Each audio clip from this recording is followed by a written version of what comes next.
On connaissait la solitude du pouvoir. Martin Fayulu expérimente un tout autre genre d'isolement.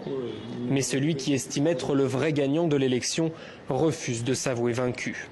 Je ne me laisserai pas faire, je ne céderai pas. J'ai demandé au peuple congolais de ne pas reconnaître la décision de la Cour constitutionnelle. J'ai demandé à la communauté internationale de ne pas considérer ces résultats comme des résultats normaux. Mais la communauté internationale est aux abonnés absente.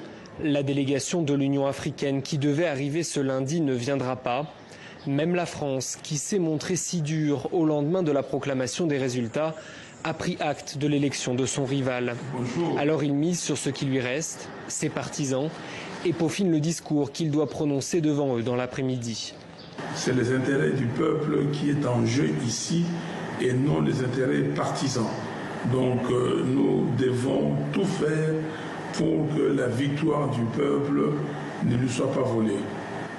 Quelques minutes plus tard, il reçoit un coup de téléphone d'un de ses militants qui prépare le meeting. Le matériel qu'on était en train de monter par mon équipe qui a été loué est en train maintenant d'être saisi à l'intérieur fédéral. La police est rentrée dans tous les locaux du MLC maintenant et est en train de saisir les instruments et les gens qui y travaillent.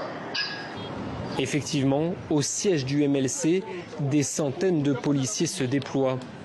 Le blocage va durer toute la matinée.